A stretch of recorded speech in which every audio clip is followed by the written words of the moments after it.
Hi friends, இந்த forex ட்ரேடிங்ல வந்துட்டு ஸ்ப்ரெட் வேல்யூ அப்படிங்கிறது ரொம்ப important. What is mean by spread? இந்த ஸ்ப்ரெட் வேல்யூ என்ன அப்படின்னு கேட்டீங்கன்னா, புரோக்கரேஜுக்கு நம்ம கொடுக்குற கமிஷன். அது எப்படி நம்ம கொடுக்குற கமிஷன் அப்படின்னு கேட்டீங்கன்னா, ஒரு சிங்கிள் ட்ரேடுக்கு நம்ம அந்த புரோக்கரேஜுக்கு கொடுக்குற கமிஷன், நம்மளால அந்த புரோக்கருக்கு கிடைக்கிற கமிஷன் தான் அந்த ஸ்ப்ரெட் வேல்யூன்னு சொல்லுவோம். For example, ask price bid price அப்படின்னு சொல்லிட்டு உங்களுக்கு ஓடிட்டு இருக்கும். நீங்க ஒரு இடத்துல டார்கெட் ஃபிக்ஸ் பண்றீங்க அப்படின்னா 2650 அந்த இடத்துல நீங்க ஒரு டார்கெட் ஃபிக்ஸ் பண்ணிருந்தீங்க அப்படின்னா, மார்க்கெட் கரெக்டா 2650 போச்சு அப்படின்னா உங்க டார்கெட் ஹிட் ஆகாது. 2650.160 போனா மட்டும்தான் உங்க டார்கெட் ஹிட் ஆகும். அதுல அந்த 160 அப்படிங்கிறது தான் அந்த புரோக்கரேஜுக்கு நீங்க கொடுக்குற கமிஷன். இது எக்ஸ்என்எஸ் பொறுத்த அளவுல கோல்டுக்கு வந்துட்டு 116 ஓடிட்டு இருக்கும்.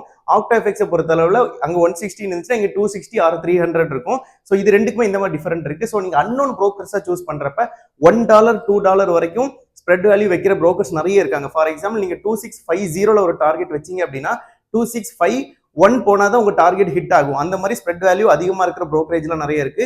ஸோ ஸ்ப்ரெட் வேல்யூ கம்மியா இருக்கிற புரோக்கரேஜ்